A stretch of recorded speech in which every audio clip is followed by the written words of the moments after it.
ATV ప్రేక్షకులకు నమస్కారం. Triple స్ట్రాటజెంట్స్ of శుభమస్తు కార్యక్రమానికి స్వాగతం. ఈనాడు శుభమస్తు కార్యక్రమంలోని గ్రహఫల మంచంలో గ్రహాల యొక్క స్థితిగతులు, వాటి యొక్క శుభాశుభ ఫలితాల గురించి పరిశీలిద్దాం. అలాగే ఈరోజు 12 రాశుల వారికి ఏ సంఖ్యలు కలిసి వస్తాయి, రంగుల యొక్క ప్రాధాన్యత, ఈరోజు స్థిరవారం లేదా శనివారం, శని యొక్క పరిపాలన పూర్తిగా ఉంటుంది. శని ద్వారా ఏర్పడేటువంటి ఈతి బాధను తొలగించుకోవడానికి 12 రాశుల వారు ఎటువంటి ప్రక్రియలు చేపట్టాలి అనేటువంటి అంశాలతో పాటు ముఖ్యంగా 12 రాశుల వారు ఈరోజు చేపట్టవలసినటువంటి కార్యక్రమాలు ఏమిటో కూడా పరిశీలిద్దాం. ముందుగా నేటి పంచాంగ వివరాలు. శ్రీ దుర్ముఖి నామ సంవత్సరం జ్యేష్ఠ మాసం, ఉత్తరాయణం, గ్రీష్మ ఋతువు. ఈ రోజు జ్యేష్ఠ శుద్ధ సప్తమి, సామాన్య కార్యక్రమాలకి పనికి వస్తుంది. ఉద్యోగ ప్రయత్నాలకు కూడా శ్రేయస్కరమైనటువంటి రోజు. వారం స్థిరవారం లేదా శనివారం. ఈరోజు చేపట్టేటువంటి ఆధ్యాత్మిక కార్యక్రమాలు, పుణ్య కార్యక్రమాలు, ఇతరులకి చేసేటువంటి సహాయ సహకారాలు ఉత్తమ ప్రయోజనాలను కలిగిస్తుంది. అలాగే శని ద్వారా ఏర్పడేటువంటి ప్రతికూలతను దూరం చేస్తుంది. ఏకాదశి పూర్వక రుద్రాభిషేకం, శని జపం, శ్రీ మహావిష్ణువు యొక్క స్మరణ ఈరోజు శని ద్వారా ఏర్పడేటువంటి ప్రతికూల పరిస్థితిని దూరం చేస్తుంది. అలాగే ఆంజనేయ స్వామి యొక్క పూజలు చాలా సహకరిస్తాయి. ఈరోజు నక్షత్రం మఖా నక్షత్రం. ఈ మఖా నక్షత్రంలో ఈరోజు పుట్టేటువంటి వారికి 2, 4 పాదాల్లో పుట్టినట్టయితే దోషం లేదు. 1, 3 పాదాల్లో పుట్టినట్టయితే శాంతి తప్పనిసరి. ఈ మఖా నక్షత్రంలో ఈరోజు పుట్టేటువంటి వారికి కేతు మహాదశతోటి ప్రారంభమవుతుంది. ప్రస్తుతం కేతు యొక్క స్థితి కుంభక్షేత్ర స్థితి. ఇది ఈ స్థానాధిపతి అయినటువంటి శని వృశ్చిక క్షేత్రంలో శత్రువు అయినటువంటి కుజుడితోటి కలిసి ఉన్నాడు కాబట్టి ఆకస్మిక ప్రతికూల పరిస్థితుల్ని కేతువు కలిగించడంలో సమర్థత కలిగి ఉంది. ఈ దోష నివృత్తికి గణపతి హోమం సహకరిస్తుంది. ఈ రోజు శనివారం శ్రీ వెంకటేశ్వర స్వామి యొక్క ఆరాధన ఉత్తమ ఫలితాన్ని కలిగిస్తుంది. శుభమస్తు వీక్షిస్తున్నటువంటి ప్రేక్షకులందరికీ శ్రీ వెంకటేశ్వర స్వామి యొక్క అనుగ్రహం కలగాలని ప్రార్థిద్దాం. బాహ్యమునందును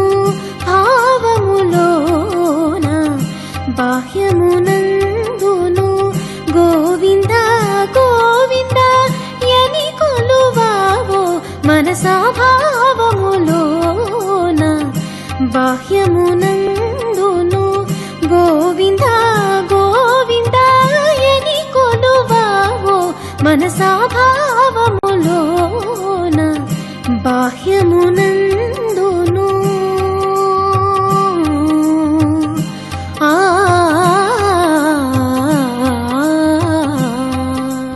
ఈరోజు 12 రాశుల వారికి ఏర్పడేటువంటి శుభాశుభ ఫలితాలు పరిశీలిద్దాం. ముందుగా మేషరాశి. ఈ రోజు మేషరాశి వారిని పరిశీలించినట్లయితే ఆకస్మిక ప్రతికూల మార్పులు ఆర్థికంగా ఉన్నప్పటికీ నిలదొక్కునేటువంటి పరిస్థితులు కూడా వెన్నంటి ఉంటాయి. ఆత్మస్థైర్యం ప్రతి విషయంలోనూ కూడా తప్పనిసరి. దూకుడు నిర్ణయాల ద్వారా సమస్యలు ఎదురవుతాయి కాబట్టి జాగ్రత్తలు వహించాలి. చేపట్టేటువంటి కార్యక్రమాలు గృహరీత్యా కలిసి వస్తాయి. ప్రయాణాల విషయంలో జాగ్రత్తలు వహించాలి. ఆరోగ్య విషయంలో కూడా పారిశ్రామిక రంగం వారు చేపట్టవలసినటువంటి కార్యక్రమాల్ని పదే పదే చేయవలసినటువంటి ఆవశ్యకత ఉంటుంది. వ్యాపార రంగం వారు ఆర్థిక వ్యవహారాల్లో ఆచితూచి వ్యవహరించాలి. వైద్య వృత్తి వారికి ఆశించినటువంటి ప్రయోజనాలు వృత్తిపరంగా లభిస్తాయి. గృహ సంబంధిత కార్యక్రమాల్లో మహిళలు జాగ్రత్తలు వహించాలి. చేపట్టేటువంటి కార్యక్రమాలు విద్యార్థులకి కలిసి వస్తాయి. ఈ రోజు మేధృక్ష సంఖ్య 8 నీలపు వర్ణం మేలును కలిగిస్తుంది. ప్రతికూల పరిస్థితులను దూరం చేస్తుంది. శనివారం సందర్భంగా ఈ రోజు మేషరాశి వారు శనిదేవుని నల్ల నువ్వులతో పూజించడం ద్వారా అష్టమ శని ద్వారా ఏర్పడేటువంటి ఈతి బాధలు కనుమరుగవుతాయి. ప్రశాంతత పెరుగుతుంది. ఉద్యోగ ప్రయత్నాలు ఈ రోజు మీకు అనుకూలం.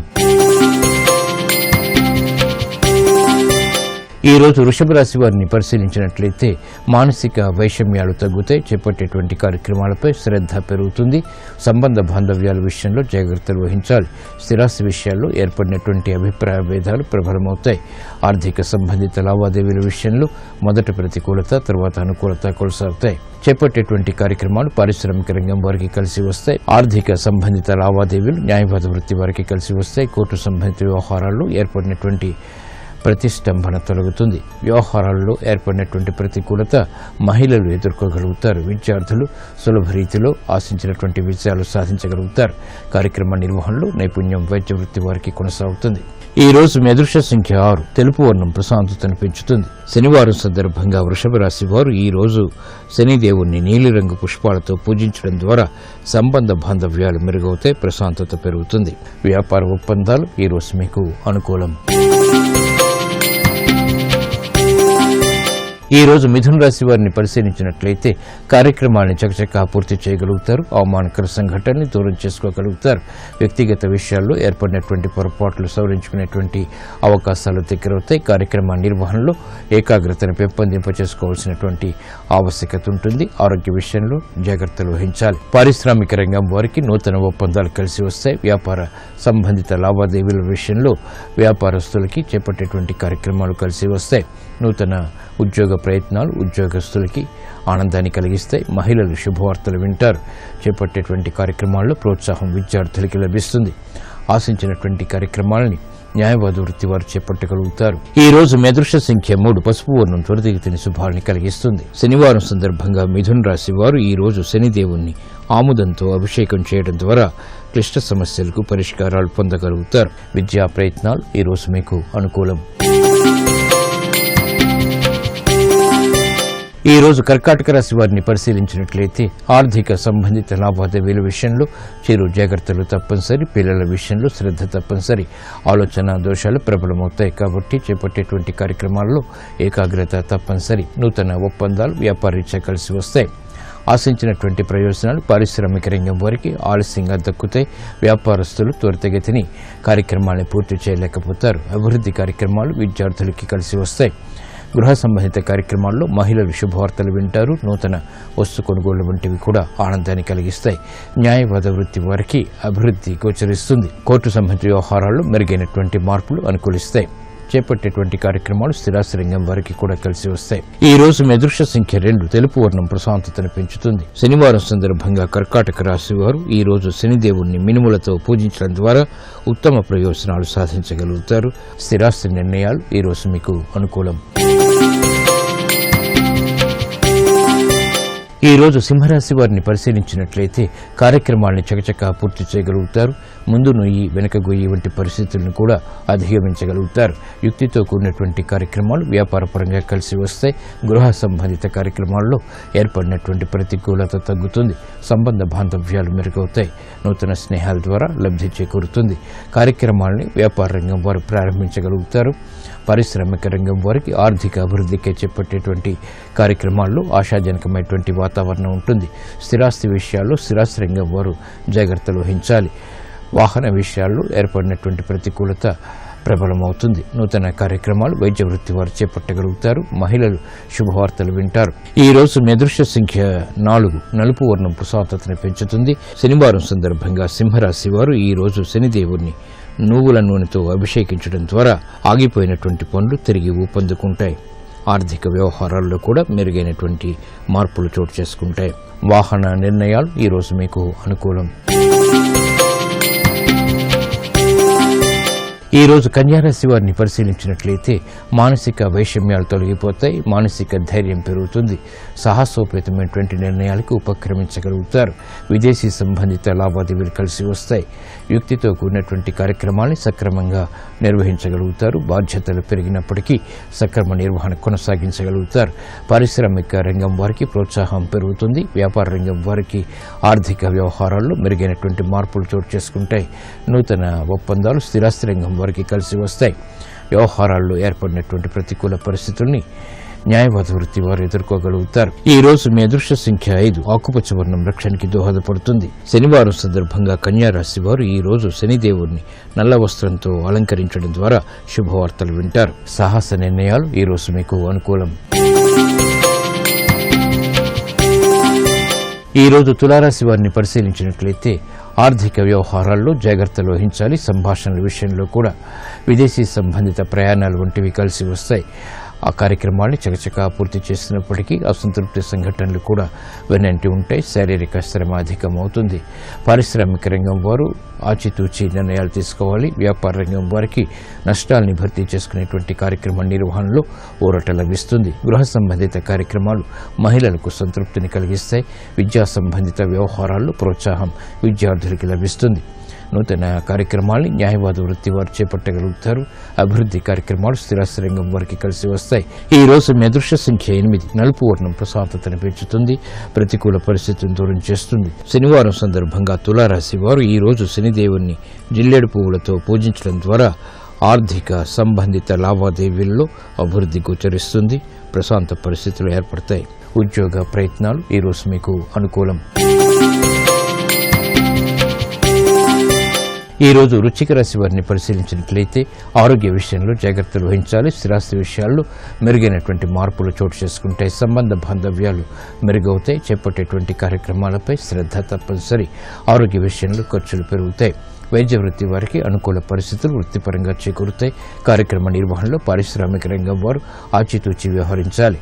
ఆర్థిక సంబంధిత లావాదేవీల విషయంలో వ్యాపారస్తులకి జాగ్రత్తలు తప్పనిసరి. ఉత్తమ నిర్ణయాలు స్త్రీలు తీసుకోగలుగుతారు. విద్యార్థులకి శుభ పరిణామాలు చోటు చేసుకుంటాయి. ఉద్యోగస్తులు శుభవార్తలు వింటారు. శ్రమ అధికంగా ఉంటుంది. విదేశీ సంబంధిత లావాదేవీలు స్థిరాస్తి రంగం వారికి కలిసి వస్తాయి. ఈ రోజు మీ అదృష్ట సంఖ్య 3. పసుపు వర్ణం త్వరితగతిన శుభాన్ని కలిగిస్తుంది. శనివారం సందర్భంగా ఈ రోజు వృశ్చిక రాశి వారు శనిదేవుణ్ణి ఆముదపు గింజలతో పూజించడం ద్వారా ఆగిపోయినటువంటి కార్యక్రమాలు తిరిగి ప్రారంభించగలుగుతారు. శారీరక మానసిక రుగ్మతలు కనుమరుగవుతాయి. విద్యా ప్రయత్నాలు ఈ రోజు మీకు అనుకూలం. ఈ రోజు ధనుసు రాశి వారిని పరిశీలించినట్లయితే ఆర్థిక అభివృద్ధికి చేపట్టేటువంటి కార్యక్రమాల్లో ప్రోత్సాహం లభిస్తుంది. వృత్తిలో అభివృద్ధికి చేపట్టేటువంటి కార్యక్రమాలు కలిసి వస్తాయి. గృహ సంబంధిత కార్యక్రమాల్లో శుభవార్తలు వింటారు. అదృశ్య సంఘటనలు వృత్తిపరంగా ఆహ్వానించగలుగుతారు. వ్యాపారస్తులు చేపట్టేటువంటి కార్యక్రమాల్లో ప్రోత్సాహాన్ని క్రమక్రమంగా పొందగలుగుతారు. పారిశ్రామిక రంగం వారికి అభివృద్ధి కార్యక్రమాలు చేపట్టేటువంటి అవకాశాలు దగ్గరవుతాయి. నూతన కార్యక్రమాలు మహిళల గృహరీత్యా చేపట్టగలుగుతారు. చేపట్టేటువంటి కార్యక్రమాల్లో విద్యార్థులకి ప్రోత్సాహం లభిస్తుంది. నష్టాన్ని భర్తీ చేసుకునేటువంటి కార్యక్రమ నిర్వహణ స్థిరాస్తి రంగం వారికి కలిసి వస్తుంది. ఆదాయాన్ని న్యాయవాద వృత్తి వారు పెంపొందింప చేసుకోగలుగుతారు. ఈ రోజు మీ అదృష్ట సంఖ్య 5. ఆకుపచ్చ వర్ణం రక్షణకి దోహదపడుతుంది. శనివారం సందర్భంగా ధనుసు రాశి వారు ఈ రోజు శనిదేవుణ్ణి నల్ల నువ్వులతో పూజించడం ద్వారా వ్యవహారాల్లో ఏర్పడినటువంటి ప్రతికూలత తగ్గుతుంది. స్థిరాస్తి కొనుగోలు వంటివి ఈ రోజు మీకు అనుకూలం. ఈ రోజు మకర రాశి వారిని పరిశీలించినట్లయితే ఆర్థిక వ్యవహారాల్లో జాగ్రత్తలు వహించాలి. క్రమశిక్షణతో కూడినటువంటి కార్యక్రమాలు వ్యాపారపరంగా ప్రారంభించగలుగుతారు. అభివృద్ధి కార్యక్రమాలు గృహరీత్యా ఆనందాన్ని కలిగిస్తాయి. శ్రమ అధికమవుతుంది. ప్రయాణాల విషయంలో జాగ్రత్తలు వహించాలి. పారిశ్రామిక రంగం వారికి ఆర్థిక సంబంధిత లావాదేవీల విషయంలో జాగ్రత్తలు తప్పనిసరి. వ్యాపార అభివృద్ధికి చేపట్టేటువంటి కార్యక్రమాల్లో వ్యాపారస్తులకి ఆటంకాలు ఎదురవుతాయి. నూతన కార్యక్రమాలు గృహరీత్యా మహిళలు చేపట్టగలుగుతారు. అయినప్పటికీ అసంతృప్తి సంఘటనలు కూడా వెన్నంటి ఉంటాయి. చేపట్టేటువంటి కార్యక్రమాలు న్యాయవాద వృత్తి వారికి మొదట ప్రతికూలత, తర్వాత అనుకూలతని కలిగిస్తాయి. ఆర్థిక సంబంధిత లావాదేవీల విషయంలో స్థిరాస్తి రంగం వారు జాగ్రత్తలు వహించాలి. ఈ రోజు మీ అదృష్ట సంఖ్య 2. తెలుపు వర్ణం ప్రశాంతతను పెంచుతుంది. శనివారం సందర్భంగా మకర రాశి వారు ఈ రోజు శనిదేవుణ్ణి ఆవు పాలతో అభిషేకించడం ద్వారా ఉత్తమ ప్రయోజనాలు సాధించగలుగుతారు. రాజకీయ నిర్ణయాలు ఈ రోజు మీకు అనుకూలం. ఈ రోజు కుంభరాశి వారిని పరిశీలించినట్లయితే సంబంధ బాంధవ్యాలు మెరుగవుతాయి. ఆరోగ్య విషయంలో చిరు సమస్యలు తలెత్తుతాయి. విద్యా సంబంధిత విషయాల్లో ఏర్పడినటువంటి ప్రతికూలత దూరమవుతుంది. చేపట్టేటువంటి కార్యక్రమాలు గృహరీత్యా కలిసి వస్తాయి. సంబంధ బాంధవ్యాలు మెరుగవుతాయి. కార్యక్రమ నిర్వహణలో నైపుణ్యం పెరుగుతుంది. ఆర్థిక లావాదేవీలు పారిశ్రామిక రంగం వారికి అనుకూలిస్తాయి. వ్యాపార రంగం వారికి నూతన ఒప్పందాల ద్వారా ఆశాజనకమైనటువంటి వాతావరణాన్ని పొందగలుగుతారు. విద్యార్థులు శుభవార్తలు వింటారు. మహిళలు ఆరోగ్య విషయంలో జాగ్రత్తలు వహించాలి. కార్యక్రమాన్ని చకచక వైద్య వృత్తి వారు పూర్తి చేయగలుగుతారు. ఆర్థిక సంబంధిత లావాదేవీలు న్యాయవాద వృత్తి వారికి కలిసి వస్తాయి. సాఫ్ట్వేర్ రంగం వారికి ఉన్నతికి చేపట్టేటువంటి కార్యక్రమాల్లో ప్రోత్సాహం లభిస్తుంది. క్రీడా రంగం వారికి అనుకూల పరిస్థితులు ఆనందాన్ని కలిగిస్తాయి. ఈ రోజు మీ అదృష్ట సంఖ్య 8. నీలపు వర్ణం మేలును కలిగిస్తుంది. శనివారం సందర్భంగా కుంభరాశి వారు ఈ రోజు శనిదేవుణ్ణి నీలి వస్త్రంతో అలంకరించడం ద్వారా శుభ పరిణామాలు గృహంలో చోటు చేసుకుంటాయి. స్థిరాస్తి నిర్ణయాలు ఈ రోజు మీకు అనుకూలం. ఈ రోజు మీనరాశి వారిని పరిశీలించినట్లయితే కార్యక్రమాల్లో మెరుగైనటువంటి మార్పులు చోటు చేసుకుంటాయి. ఆర్థిక అసహనం నుంచి బయటికి రాగలుగుతారు. మానసిక ధైర్యం పెరుగుతుంది. రాజకీయ లబ్ధికే చేపట్టేటువంటి కార్యక్రమాలు కలిసి వస్తాయి. నూతన కార్యక్రమాలు గృహరీత్యా కూడా చేపట్టగలుగుతారు. పారిశ్రామిక రంగం వారికి మెరుగైనటువంటి మార్పులు వృత్తిపరంగా చోటు చేసుకుంటాయి. అభివృద్ధి కార్యక్రమాలు వ్యాపార రంగం వారు చేపట్టగలుగుతారు. రాజకీయ రంగం వారికి శుభవార్తలు దగ్గరవుతాయి. చేపట్టేటువంటి కార్యక్రమాలు మహిళలకు కలిసి వస్తాయి. ఆరోగ్య విషయంలో ఖర్చులు పెరుగుతాయి. నూతన కార్యక్రమాలు వృత్తిరీత్యా న్యాయవాద వృత్తి వారికి కలిసి వస్తాయి. ఈ రోజు మీ అదృష్ట సంఖ్య 3. పసుపు వర్ణం త్వరితగతిన శుభాలను కలిగిస్తుంది. శనివారం సందర్భంగా మీనరాశి వారు ఈ రోజు శనిదేవుని నల్ల నువ్వులతో పూజించడం ద్వారా ఆరోగ్య రక్షణ ఏర్పడుతుంది. విద్యా ప్రయత్నాలు ఈ రోజు మీకు అనుకూలం.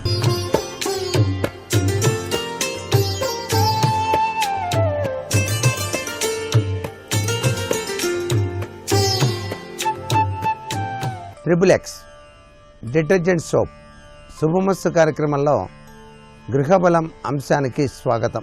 ఇంటికి హృదయం డైనింగ్ రూమ్. ఇంటిల్లిపాది కలిసి భోంచేయటానికి చాలా చక్కటి ఫలితమే కాకుండా అతిథులకు కమ్మని రుచులతో ఆతిథ్యమిచ్చేది కూడా ఈ డైనింగ్ రూమే. అందుకే ఈ గదికి అత్యధిక ప్రాధాన్యత ఇవ్వటం పెరిగింది.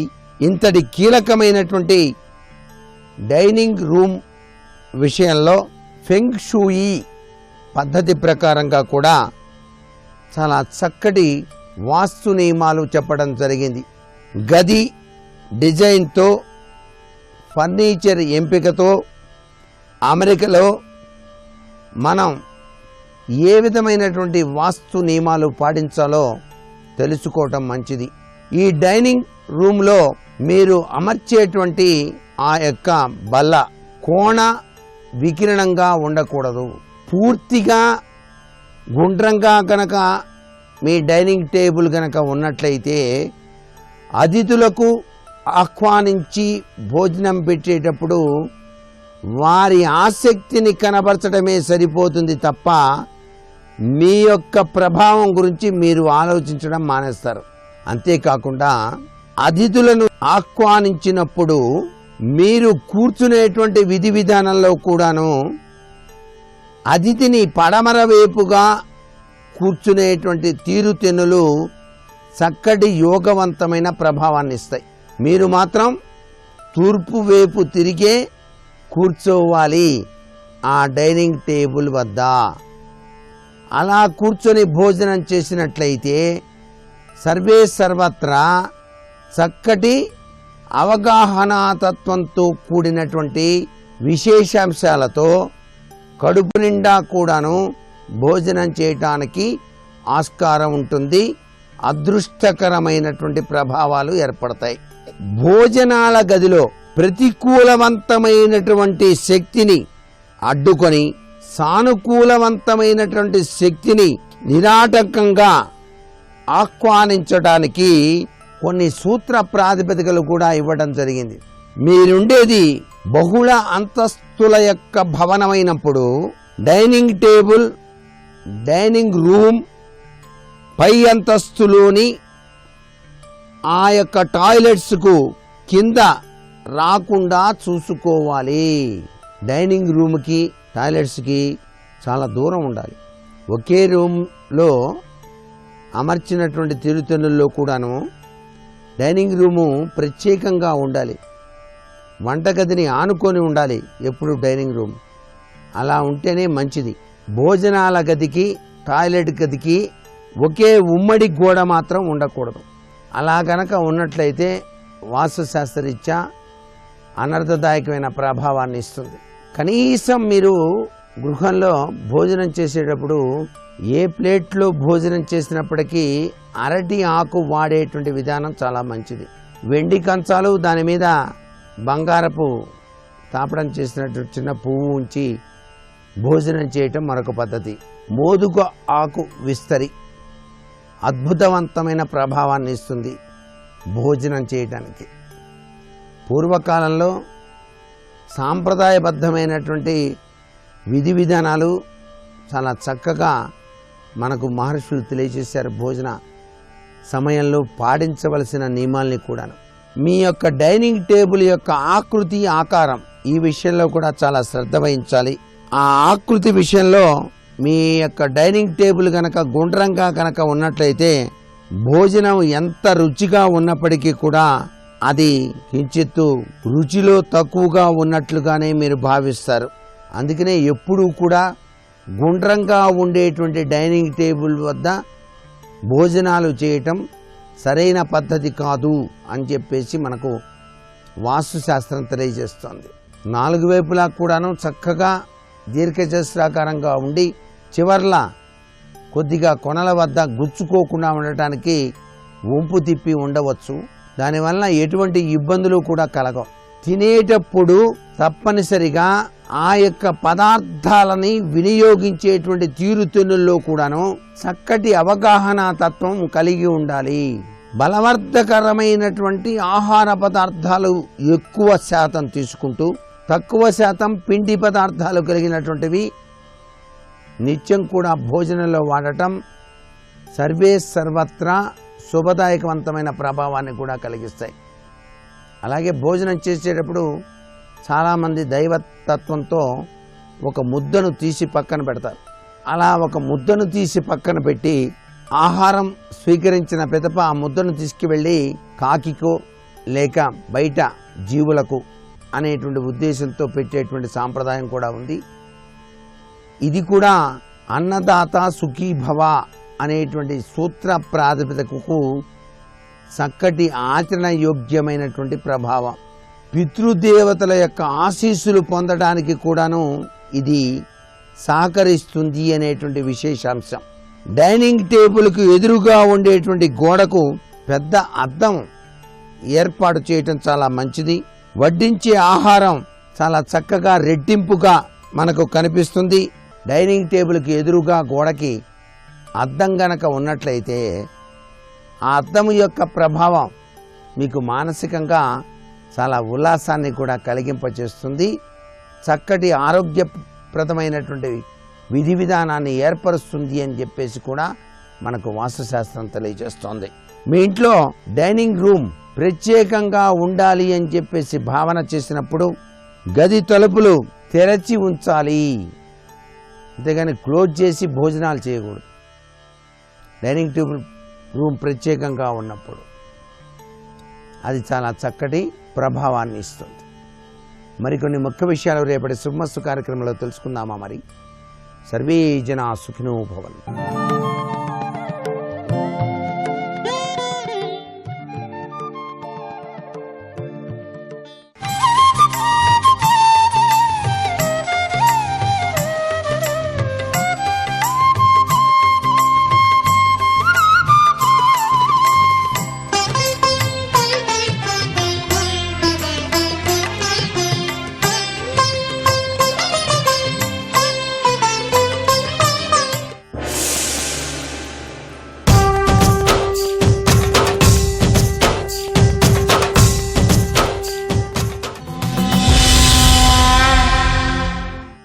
మత్స్యయంత్రాన్ని అర్జునుడు కొట్టాడు. అవతలేమో తల్లి మాట కుంతీదేవి మాట ఉంది, యువతల ధర్మరాజు గారు ధర్మం లేని మాట మాట్లాడ్డాడు. అటువంటి ధర్మరాజు గారు 5గురం చేసుకుంటా ఉంటున్నాడు. ద్రుపదుడికి అసలు అలా ఆడపిల్లని 5గురికి ఇచ్చి పెళ్లి చేస్తారా? ఆయనకి పెద్ద ధర్మ సంకటం వచ్చింది. ఇప్పుడు అసలు ఈ ముడి విప్పగలిగిన వాడు ఎవడు ఉండడు. అప్పుడు వచ్చాడు మళ్ళీ వ్యాసుడు. చాలా మంది అయితే ఏం చేస్తారంటే ఏదైనా క్లిష్టమైన విషయం వచ్చేటప్పటికి తను కనపడకుండా తప్పుకుంటాడు. సెల్ స్విచ్ ఆఫ్ చేసేయండి అంటాడు. కానీ స్విచ్ ఆన్ చేస్తాడు వ్యాసుడు.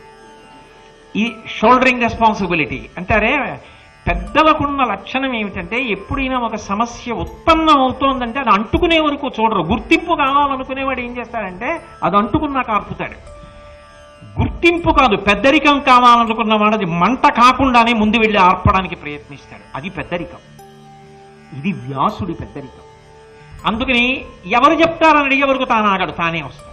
అమ్మ వ్యాసుడు వచ్చాడు రా అని ఆనందపడిపోయి వెళ్ళి అర్ఘ్యపాద్యాదులు ఇచ్చి తీసుకొచ్చి కూర్చోబెడితే ద్రుపదుణ్ణి పిలిచి ఏమిటి నీ సమస్య అని అడిగాడు. అంటే ద్రుపదుడు అన్నాడు, విమలమతి అంజులకు విషయమే ధర్మాధర్మ నిర్ణయము చేయగా దివ్యమునీంద్ర దీని సువిచారము చేయము ధర్మ సంకరము కాకుండా. ఇది ద్రుపదుడి యొక్క సమస్య. పిల్లని 5గురికి ఇచ్చేయడం కాదు. 5గురు పతులు ఉంటారా ఎక్కడైనా ఒక స్త్రీకి? 5గురం చేసుకుంటా ఉంటున్నాడు. పోనీ ఏదో మూర్ఖత్వంతో మాట్లాడేవాడు అయితే అనుకోవచ్చు. మాట్లాడుతున్నవాడు సాక్షాత్ ధర్మం. ధర్మరాజు మాట్లాడుతున్నాడు, కుంతీదేవి మాట్లాడుతోంది, మిగిలిన 4 సోదరులు అంగీకరిస్తున్నారు. ఏమిటిది? ఇలా చెయ్యొచ్చా? నేను ధర్మసంకరం అవుతుందా? 5 పతులకు ఒక పిల్లని ఇవ్వచ్చా అసలు? అలా లోకంలో ఎక్కడైనా ఆచారం ఉందా? అలా ఇస్తారా అసలు ఎక్కడైనా? అసలు ఊహకందుతుంది ఆ లోకంలో? ఇదేమిటిది? ఇది చెప్పాలి అంటే ఎవడ పడితే వాడు చెప్పడానికి సిద్ధపడకూడదు. చూడండి, అసలు లోకంలో అక్కర్లేని పెద్దరికం అని ఒక మాట ఉంటుంది. అసలు నిజమైన పెద్దరికం ఉన్నవాడు పిలవకుండానే మంటలార్పే ప్రయత్నం చేస్తాడు. పెద్దరికం కొని తెచ్చుకోవాలనుకున్నవాడు ఏం చేస్తాడంటే నన్ను అడిగితేనండి అంటాడు. నన్ను అడిగితేనండి అన్నవాడిని అడిగేవారు కాదు. నన్ను అడిగితేనండి అని మాట్లాడేస్తుంటాడు. నన్ను అడిగితేనండి ఏమిటి, నిన్ను అడగలేదుగా అన్నాడు అనుకోండి, అప్పుడు ఏం చేయాలి మరి? ఆగడు, నన్ను అడిగితేనండి అని చెప్పేస్తూ ఉంటాడు. అది అవతలవాడు ఎలాగో వింటాం. వ్యాసుడు అలా కాదు. ఇటువంటి ధర్మ సంకటాన్ని మీరు తప్ప ఎవరు తీర్చగలరు? మీరే తీర్చాలి. కాబట్టి అసలు ఈ ప్రశ్న ఎలా వచ్చింది? ఎలా 5గురికి ఒక పిల్లని ఎలా ఇవ్వను? ఇది ధర్మసంకరం కాకుండా ఉంటుందా? నాకు మీరు చెప్పండి. మీరు తప్ప చెప్పగలిగిన వాడు లేడు. గురువు మాట శాసనం. ఆయన సర్వజ్ఞుడు. వ్యాసుడు ఆసనం దిగి ద్రుపదుడి చేయి పట్టుకుని లోపలికి రా, నీతో మాట్లాడతానంటాడు. కొన్ని చాలా గమ్మత్తుగా ఉంటాయి. కొన్ని ఎక్కడ పడితే అక్కడ అందరి మధ్యలో మాట్లాడకూడదు. కొన్ని ఏకాంతంలోనే మాట్లాడాలి. కొన్ని 10 మంది మధ్యలో మాట్లాడాలి. కొన్ని తనలో తాను మాట్లాడుకోవాలి. కొన్ని తనవారన్న వారితోనే మాట్లాడాలి. కొన్ని తనకన్నా భిన్నం కాని తన ధర్మపత్ని ఒక్కదంతోనే మాట్లాడాలి. అది ఎక్కడ ఎవరితో ఎలా మాట్లాడాలి అనేటటువంటిది తెలియడమే పెద్దరికం. అక్కడ పిల్లలు ఉన్నారు 5గురు. కుంతీదేవి కోడలుంది. వీళ్ళందరి మధ్యలోనూ తాను కొన్ని విషయాలు మాట్లాడచ్చు, మాట్లాడకూడదు. ఎందుకని అంటే అందులో పాండవుల యొక్క దివ్యత్వమునకు సంబంధించిన విషయాలున్నాయి. అందుకని ఆయన ఏం చేశాడంటే ద్రుపదుడి చెయ్యి పట్టుకుని లోపలికి రా, నీతో మాట్లాడతానని తీసుకెళ్ళాడు. అది ఆలోచన. కొన్ని మాట్లాడేటప్పుడు ఏకాంతంలో చాలా జాగ్రత్తగా అవతల వారు నమ్ముతున్నప్పుడు వాళ్ళ అభ్యున్నతి కోసం సలహా చెప్పాలి. అంతేగాని నీ గొప్పతనం కోసం చెప్పకూడదు. కాబట్టి ఇప్పుడు లోపలికి తీసుకెళ్లి ఒక మాట చెప్పాడు. ద్రౌపదీదేవి గురించి వచ్చినప్పుడు నేను మీకు ఎలాగో వివరంగా చెప్తాను. విహంగ వీక్షణంగా ప్రస్తావన చేస్తాను. ఒకానొకప్పుడు నలుని కుమార్తె, నలుడు అంటే నలచక్రవర్తి అని కాదు, నలుడు అనబడేటటువంటి వ్యక్తి యొక్క కుమార్తె ఇంద్రసేన అనబడే స్త్రీ ఉన్నది. ఆమెని మౌద్గల్యముని వివాహం చేసుకున్నారు. ఆమె పతివ్రత ధర్మమును అనుష్ఠించింది. ఇది ఒక గొప్ప విశేషం. నేను మీకు తరచుగా ప్రస్తావన చేస్తూ ఉంటాను. ధర్మము అనేటటువంటిది అవతల వారిని బట్టి ఉండదు, నా వైపు నుండి ఉంటుంది. ఇప్పుడు పుత్రధర్మము అన్నాను అనుకోండి, కొడుకుగా నేను చెయ్యవలసిన ధర్మం. మా నాన్నగారు అస్తమానం మా తమ్ముడినే పొగుడుతారండి. నేను కాళ్ళు పట్టినా కూడా, ఒరేవాడు రోజు కాళ్ళు పడతాడు రా అరగంట సేపు. ఏమో తమ్ముడు కాళ్ళు పడుతున్నప్పుడు నీ గురించి చెప్తున్నాడేమో. ఎప్పుడు మా తమ్ముడు గురించే మాట్లాడతారండి. పాపం నీ తమ్ముడు అర్భకుడురా, వాడికి ఎక్కువ ఆదాయం లేదురా, వాడిని నువ్వు ఒక అంత కనిపెట్టాలరా అని ఎప్పుడు వాడి గురించి చెప్తారు. ఏం చిన్నప్పుడు వాడు చదువుకోవచ్చు కదా, వాడు చదువుకోలేదు, వాడి కర్మ వాడిది, నా మీద ఎడతారు తీసుకొచ్చి అని. తండ్రి గారు నా పట్ల పక్షపాతంతో ఉన్నారు కాబట్టి తండ్రి గారికి నేను ఎందుకు గౌరవం ఇవ్వాలన్నాడు అనుకోండి. ఎప్పుడు తమ్ముడు గురించి మాట్లాడతారు, నేను ఎందుకు గౌరవించాలండి అన్నారు అనుకోండి. అది ధర్మం కాదు. ఆయన తండ్రి, నేను కొడుకు, నేను చెయ్యవలసిన ధర్మం నేను చేస్తా. మా నాన్నగారు పూజ్యుడు, ఆయనకి నమస్కరించడం. ఆయన ఏదైనా చేశారంటే ఏదో ఉంది అందులో, లేకుండా ఆయన చేయరు. ఆయనకి బిడ్డలందరూ కూడా సమానం. అయినా చేశారంటే ఆయన మనసులో ఏముందో ఎప్పుడో చెప్తారు. కాబట్టి పుత్రుడిగా నా ధర్మం ఆయన వాక్కుని శిరసావహించడం అంటే నా ధర్మం. అలాగే పతివ్రతా ధర్మం అంటే భర్త దైవం. అలా కొంతమంది బ్రతికారు. ఆయన ఎటువంటి వాడు సంబంధం లేదు. అందుకే కొంతమంది వ్యభిచారులు ఉన్నారు, అయినా దైవంగానే భావించారు వాళ్ళు. అది వాళ్ళ గొప్పతనం. ఆమె పతివ్రతా ధర్మాన్ని పాటించింది, పతి దైవము అంతే నమ్మింది ఆవిడ. ఆయనకి కుష్ఠరోగం వచ్చిందో వచ్చినట్టు నటించాడు.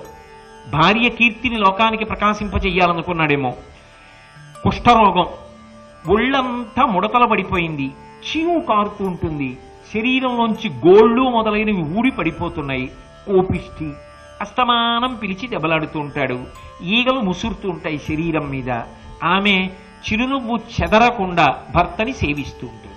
ఎందుకంటే ఆయనకి అలా సేవ చేయడం దైవానికి సేవ చేయడం అని ఆవిడ ప్రీతి. కొన్ని ఆలోచనలండి చాలా చమత్కారంగా ఉంటాయి. వాటి గురించి చెప్పడానికి ఆశ్చర్యంగా ఉంటుంది. కంచి కామకోటి పీఠాధిపత్యం వహించిన మహాపురుషులు చంద్రశేఖరేంద్ర సరస్వతి స్వామి వారు తీర్థం ఇస్తూ ఉండేవారు. వారు త్రికాల వీధి. వారి దగ్గరికి ఎవరైనా వచ్చి ఇలా చెయ్యి చాపితే చెప్పేసేవారు. వారెవరో ఏమిటో చెప్పగలిగిన ప్రజ్ఞ వారికి ఉండేది. వారు అంత గొప్ప సిద్ధిని పొందారు. ఆయన ఒక రోజున ఒక స్త్రీకి తీర్థం ఇవ్వడానికి ఉద్ధరణితో ఇలా నీళ్లు తీశారు. ఆమె తీర్థం తీసుకుని అంది, స్వామి నాకొక్క కోరిక తీరాలని ఆశీర్వదించండి అంది. ఏమమ్మా అన్నారు. నా చేతులలో నా భర్త వెళ్ళిపోవాలి అంది. ఆయన ఉద్ధరిని పాత్రలో పడేసి 2 చేతులు వెనక్కి పెట్టి ఇలా కూర్చుంది. ఆమె వెళ్ళిపోయింది. శిష్యులందరూ పరిగెత్తుకొచ్చి, బుద్ధి ఉందమ్మా, ఈ దేశంలో ఏ స్త్రీ అయినా భర్త చేతిలో వెళ్ళిపోవాలని కోరుతుంది పసుపు కుంకాలతో. అది వెళ్ళి ఆయన అడిగావా, నా భర్త నా చేతుల్లో వెళ్ళిపోవాలని? ఏం కోరికమ్మా అన్నారు. ఆయన చెయ్యి ఎత్తి వాళ్ళందరినీ ఇలా రమ్మన్నారు. ఆమె ఎందుకు అడిగిందో తెలుసా? అమాయకుడు, ఏమీ తెలియదు. ఆమె కష్టపడి సంపాదించి అన్నం పెడుతోంది.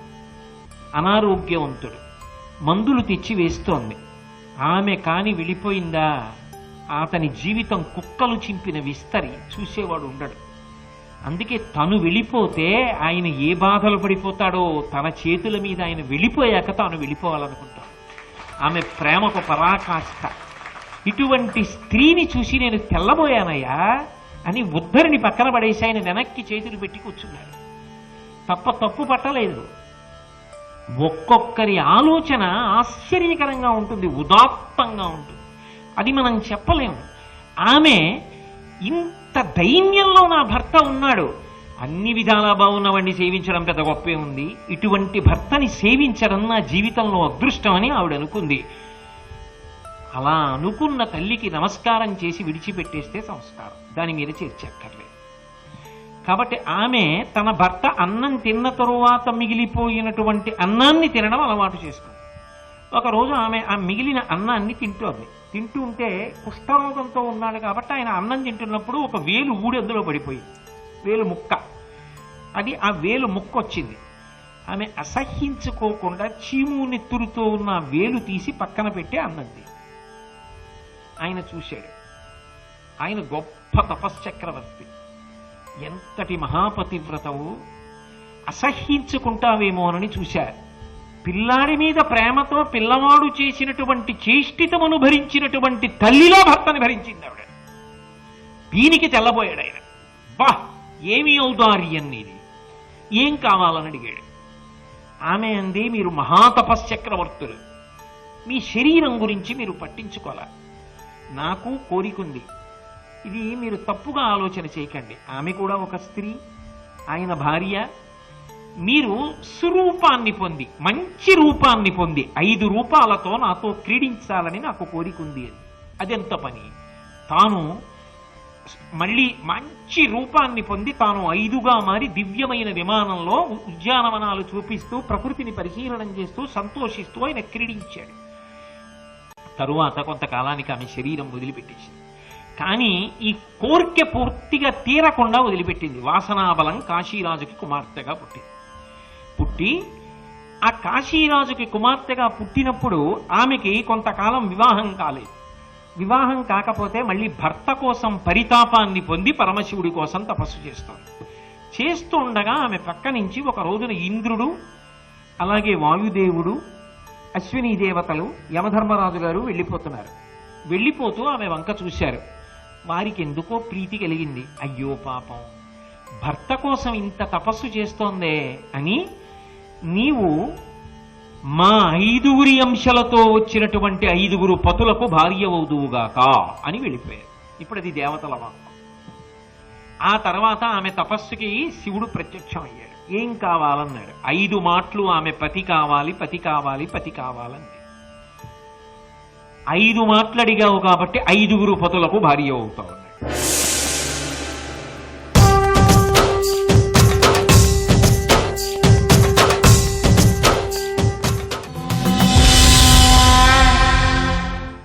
శివుడు ప్రత్యక్షం అయ్యాడు. ఏం కావాలన్నాడు. 5 మాటలు ఆమె పతి కావాలి, పతి కావాలి, పతి కావాలంది. 5 మాటలు అడిగావు కాబట్టి 5 పతులకు భార్య అవుతావు అన్నాడు. ఆమె వెంటనే అంది, నాకు వద్దలాగా సతికి ఒక్కరుండు పతిగాక ఎందును పతులు పలువురగుట కథలకలదే లోకనాథ ఇట్టి లోక విరుద్ధంపు వరము వడయ అమరవరద యొల్ల.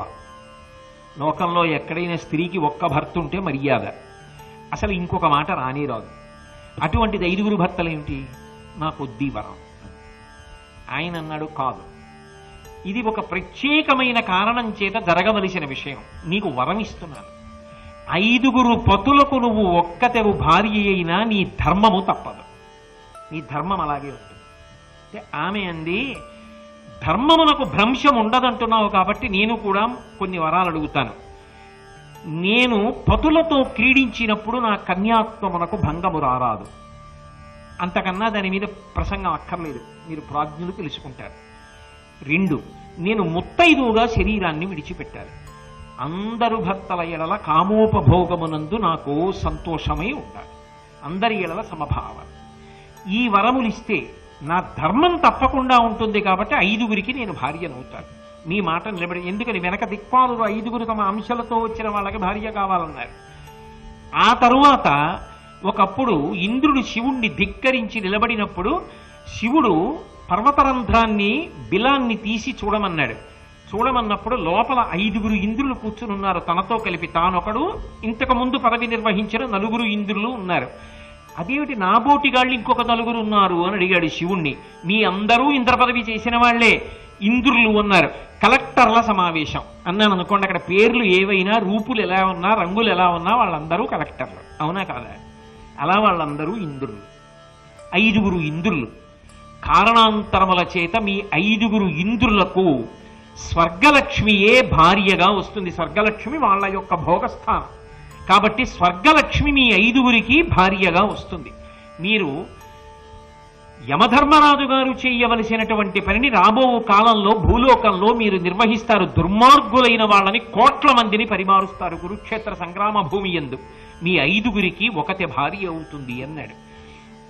ఇన్ని వరములు ఒకటిగా వచ్చాయి కాబట్టి ద్రౌపదీదేవి ఆ స్వర్గలక్ష్మి యాజ్ఞసేని యజ్ఞము నుండి ఆవిర్భవించింది, నీ కుమార్తెగా వచ్చింది. నీకిప్పుడు దివ్యమైనటువంటి దర్శనం చెయ్యగలిగిన అధికారాన్ని ఇస్తున్నాను, ఇప్పుడు తేరిపారి పాండవుల వంక చూడు అన్నాడు. ఇప్పుడు ఆయన తలుపు దగ్గరికి వచ్చి బయట కూర్చున్న 5 పాండవుల వంక చూశాడు. అంతంతెత్తు శరీరాలతో 5 ఇంద్రులు కనపడ్డారు. వాళ్ళు తత్వత 5 ఇంద్రులే కాబట్టి ఆమె ఇంద్రుని యొక్క లక్ష్మి, స్వర్గలక్ష్మి. కాబట్టి ద్రౌపదీదేవిని ఈ 5 ఇవ్వడంలో ధర్మమునందు వైక్లభ్యము లేదు కాబట్టి కన్యాదానం చేయమన్నాడు. అప్పుడు 5 కన్యాదానం చేశాడు. అది ఈశ్వరాజ్ఞ. దాని వలన కాలంలో ఎన్నో విశేషాలు జరగాలి. అందుకని ఆమె 5 ఇల్లాలైంది. వ్యాస భగవానుడు వచ్చి ఉండి ఉండకపోతే పరమశివుడు ఇచ్చినటువంటి వరం కూడా అక్కడ నిలబడడం కష్టం. ఎందుకనంటే ద్రుపద మహారాజు ఎలా చేస్తాడు? దిక్పాలురు కోరుకున్నటువంటి విషయం, వారి సంకల్పములు కూడా నెరవేరడం కష్టం. ఆమె తపస్సు నిరర్థకం. ఇన్నీ కూడా నిలబడాలి అంటే ఆ సమయంలో వ్యాసుడు రావాలి. వచ్చి అక్కడ వచ్చినటువంటి పెద్ద వైక్లభ్యాన్ని తొలగించి కాపాడాడు. అలాగే తరువాతి కాలంలో ద్రౌపదీదేవిని వివాహం చేసుకున్నారు. పాండవులు అరణ్యవాసం చేయడానికి వెళ్ళవలసి వచ్చింది. మీకు అందరికీ తెలుసు, అరణ్యవాసం చేస్తున్నారు. ఆ అరణ్యవాసం చేస్తున్నటువంటి కాలంలో భీముడికి ధర్మరాజుకి సంవాదం జరిగింది. ధర్మరాజు గారికి కొన్ని రాత్రులు నిద్ర పట్టేది కాదు. ఎందుకు నిద్ర పట్టేది కాదు అంటే ఆయనకు ఒక భయం ఉండేది. దుర్యోధనుడు తనంత తాను రాజ్యాన్ని ఇవ్వడు. అరణ్యవాసం అజ్ఞాతవాసం ఎలాగో అలా పూర్తి చేసేస్తారు. పూర్తి చేసేసి బయటికి వచ్చిన తర్వాత మా రాజ్య భాగం మాకిమ్మని అడుగుతాడు. న్యాయంగా ఏం చేయాలి? అరణ్యవాసం అజ్ఞాతవాసం అయిపోతే ఇవ్వాలి, కానీ ఇవ్వడు దుర్యోధనుడు. ఇవ్వనప్పుడు రాజ్యభాగం అడుగుతారు. నేను ఇవ్వనంటాడు. ఇవ్వనన్న తర్వాత ఏం చేయాలి? క్షాత్రధర్మం బ్రతిమాలుకుని కూర్చోకూడదు, యుద్ధం చెయ్యాలి. యుద్ధం చెయ్యవలసి వస్తే సమాన దృష్టి కలిగిన వారు, అందరూ మనవలే అన్న భావన కలిగినటువంటి భీష్మ ద్రోణాది వీరులు కురుపక్షంలో ఉండి యుద్ధం చేస్తారు. కృపాచార్యుడున్నాడు. ఆ పైన ధర్మరాజు గారి పెద్ద భయం ఏమిటంటే కర్ణుడున్నాడు. కర్ణుడికి సహజమైన కవచమున్నది, కుండలములున్నాయి. ఆ కర్ణుడు యుద్ధంలో వచ్చి బాణాలు ప్రయోగం చేస్తే అర్జునుడు నిలబడగలడా? ఇంతమంది మహావీరులందరూ అవతల వైపు నిలబడితే 5 పాండవుల యుద్ధానికి వెళ్ళినంత మాత్రం చేత గెలుస్తారని నమ్మకం ఏమిటి? ఇంతకు ముందు తమ చేత ఓడిపోయినటువంటి రాజులందరూ కూడా దుర్యోధనుడి చేత సమ్మానింపబడి ఇప్పుడు ఆయన ఛత్రం కింద చేరిపోయారు. ఎందరో రాజులు తమ తమ సైన్యములతో కలిసి యుద్ధానికి వస్తారు. 5 పాండవులు కలిసి ఎలా ఎదుర్కొంటారు? భీష్ముడు స్వచ్ఛంద మరణం, ద్రోణాచార్యులు వారు స్వయంగా గురువుగారు, కృపాచార్యుడు చిరంజీవి, అశ్వత్థామ పరమశివుని వరంచేత ద్రోణాచార్యులకు పుట్టినటువంటి గురుపుత్రుడు. అవతల ఒక్కొక్క వ్యక్తిని చూస్తే, శకుని చూస్తే ఏం సామాన్యమైనటువంటి వాడు కాడు. ఈ పైన కర్ణుడు ఉండనే ఉన్నాడు. ఇంతటి మహావీరుల్ని ఎలా పడగొట్టడం? ఎలా నడుస్తుంది యుద్ధం? ఎలా గెలుస్తాం? గెలవలేనప్పుడు రాజ్యం రాదు. ఆ పైన ఓటమి ఎలా? గెలవడం అనేటటువంటిది ఎలా సంభవం అవుతుంది? ఈ ఆలోచనలతో ధర్మరాజుకి నిద్రపట్టేది కాదు. ఒక రోజున మళ్ళీ వచ్చాడు వ్యాస భగవానుడు. అరణ్యవాసం జరుగుతుండగా వచ్చాడు. వచ్చి పాండవులను ఊరడించి వెళ్ళాడు.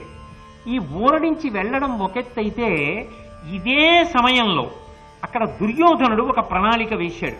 ఎందుకని? పక్కన ఉన్నటువంటి వాళ్ళు శకుని, కర్ణుడు మొదలైన వాళ్ళు ఉన్నారు. ఇది అదును. పాండవుల పక్కన ఏ ఇతర రాజులు లేరు. పాండవుల వెనక సైన్యం లేదు. కేవలము 5 అరణ్యంలో దొరికినటువంటి కందమూలములు మొదలైనవి తిని బతుకుతున్నారు. ఇప్పుడు మనం ఇంత సైన్యంతో వెళ్ళి 5 మట్టు పెట్టడం చాలా తేలిక. అందున వాళ్ళు అలా అనుకోరు. అకస్మాత్తుగా వెళ్ళి యుద్ధం చేద్దాం. చేస్తే 5 ఎంతకని యుద్ధం చేస్తారు? 5 మట్టు పెట్టేస్తాం. శత్రుశేషం పోయింది అక్కడతో. ఇక యావత్ భారతాన్ని, మనం అఖండ భారతాన్ని సంతోషంగా ఏలవచ్చు. కుట్ర చేసి యుద్ధానికి సన్నద్ధం అవుతున్నాడు. వ్యాసుడు త్రికాలవేది. ఆయన తెలుసుకున్నాడు యుద్ధానికి వెడుతున్నాడు దుర్యోధనుడని. అకస్మాత్తుగా ధృతరాష్ట్ర మహారాజు దగ్గరికి వెళ్ళాడు. వెళ్ళి కొడుకు కదూ ధృతరాష్ట్రుడితో మాట్లాడుతున్నాడు. వనగతుల నివారలపై చని భంగము పొంది రాగ సమకట్టెడు నీ తనయుడు కావున నీ వాత నివారింపము అది అనుచితంబని నిమ్మిన్. వాళ్ళు అమాయకులు. ఇప్పుడు 5 ఉన్నారు, అరణ్యవాసంలో ఉన్నారని వాళ్ళ మీద యుద్ధం ప్రకటించి సంహరించడానికి నీ కుమారుడు సర్వసైన్యములతో కలిసి బయలుదేరుతున్నాడు. ఇది పరమ అన్యాయం, కుట్ర. నువ్వు తండ్రివి. దుర్యోధనుడిని మందలించడమే కాదు, అవతల పాండవులకు పెద్ద తండ్రివి. ఇటువంటి పని చెయ్యొచ్చా నీ కొడుకు? చెయ్యకూడదు. కాబట్టి మందలించు, నా మాట విను. నీ కొడుకుని పిలిచి తప్పురా, ఇటువంటి పని చెయ్యకూడదని చెప్పు. వినుమేనును నీవును శాంతనవుడు విదురుండు ఉండి తగునే అధర్మంబును ఉపేక్షింపగా అనయంబును పాండవ విగ్రహంబు పుట్టుట లగ్గే. ఓ ధృతరాష్ట్ర మహారాజా, నీకొక మాట చెప్తాను విను. నేనున్నాను, ఆ పైన శాంతనవుడు భీష్మాచార్యుల వారు ఉన్నారు, నువ్వున్నావు, విదురుడు ఉన్నాడు. మన 4 ఈ వంశంలో పెద్దవాళ్ళ ఉన్నాం. నీ కొడుకు బిడ్డడుగా ఉన్నవాడు. అటువంటి వాడు, అంత చిన్నవాడు ధర్మాన్ని అతిక్రమించి ప్రవర్తిస్తుంటే జనమేజయుడు వేసిన ప్రశ్నల్లో ఇదొకటి. మీరెందుకు చెప్పలేదు అని. మనం చెప్పకుండా ఎందుకు ఉండాలి? కాబట్టి నువ్వు నీ కొడుక్కి చెప్పు. ఇంతమంది పెద్దలు ఉండగా అన్యాయం జరగడానికి వీల్లేదు, అధర్మం జరగడానికి వీల్లేదు. ఇంతమంది పెద్దలు ఉండి అధర్మం జరిగిపోతే అర్థం ఎక్కడుంది ఇంకా? కాబట్టి ఇంతమంది ఉండగా అధర్మం జరిగితే దానికి అర్థం ఎక్కడుంది? కాబట్టి వెళ్ళండి, వెళ్ళి చెప్పు, నీ కొడుకుతో మాట్లాడు, ఇటువంటి దుర్మార్గపు పని చెయ్యరాదని శాసనం చెయ్యి. ధృతరాష్ట్ర మహారాజా, నీ కొడుకు మీద నీకు ప్రేమ ఉండవచ్చు, తప్పులేదు. ఒకప్పుడు సురభి కూడా ఇలాగే ప్రేమ పొందింది. ఇంద్రసురభి వృత్తాంతం అని వృత్తాంతం చెప్పాడు వ్యాసుడు. సురభి అని ఈ ఆవులు, ఎద్దులు అన్నీ ఆమె యొక్క సంతానం. బలమైనటువంటి ఎద్దులతో బలహీనమైనటువంటి ఎద్దుల్ని కూడా కాడికి కట్టి అవి లాగలేకపోతుంటే తోక మిలిపెట్టి కొరడాతో కొట్టి దున్నిస్తుంటే బాధపడి ఏడుస్తూ ఇంద్రుడి దగ్గరికి వెళ్ళింది. ఇంద్రుడు అన్నాడు, ఎందుకమ్మా బెంగ పెట్టుకుంటావు? నీకు ఎంతో సంతానం ఉన్నది, అందులో కొంతమంది బాధపడుతున్నారు బలం లేక. ఆ పాటిదానికి నా దగ్గరికి వచ్చావా అన్నాడు. ఆ పాటిదానికి నా దగ్గరికి వచ్చావా అనకు. తల్లిదండ్రులకు ఎంతమంది సంతానం ఉన్నా ఒక్క బిడ్డడు బాధపడినా తట్టుకోలేరు. అందరూ బాగుండాలని కోరుకుంటారు, అంతేకాని 10 మంది సంతానం ఉంటే 9 బాగున్నారు కదా, ఒకడు పోతే ఏమిటి అనుకోరు. అందరూ బాగుండాలని కోరుకుంటారు. అది తల్లి తండ్రి అంటే. కాబట్టి నా దూడలు బలహీనమైనవి కూడా బాగుపడడానికి, బలంగా ఉండడానికి, బాధపడకుండా ఉండడానికి నువ్వు అనుగ్రహం చెయ్యాలి. ఇంద్రుడు అన్నాడు, ఇక పైన భూమి మీద విశేషంగా గడ్డి పెరిగేటట్టు, బలహీనమైన దూడలు కూడా గడ్డి తిని బలం పొందేటట్టు అనుగ్రహిస్తాను. ఇంత పుత్రప్రేమ అని ఇంద్రుడు ముక్కున వేలేసుకున్నాడు. సురభికే తప్పలేదు పుత్రప్రేమ. ధృతరాష్ట్ర మహారాజా, నీకు పుత్రప్రేమ ఉండడం తప్పు కాదు, కానీ ఒక్కటి గుర్తుపెట్టుకో, నీకు 100 కారు పుత్రులు, 105. ఎందుకని? తమ్ముడు లేడు, మరణించాడు. మరణించినప్పుడు పెదతండ్రివి, వాళ్ళ యోగక్షేమాలు నువ్వు చూడొద్దా? ఆ 5 ఎలా పోయినా పర్వాలేదు, ఈ 100 మంది బాగుంటే సరిపోతుందా? దుర్యోధనుడికి ఎదురు చెప్పలేవా? శాసనం చేయలేవా? కాబట్టి నా మాట విను. ఇంకొక మాట చెప్తున్నాను, నువ్వు వాళ్ళకి వీళ్ళకి సంధి చేసి పెద్దవాడైన ధర్మరాజు దగ్గర నీ కొడుకైనటువంటి సుయోధనుడు ప్రేమతో బ్రతకడం అలవాటు చేస్తే వాడి మనసు మారుతుంది కొంతకాలానికి.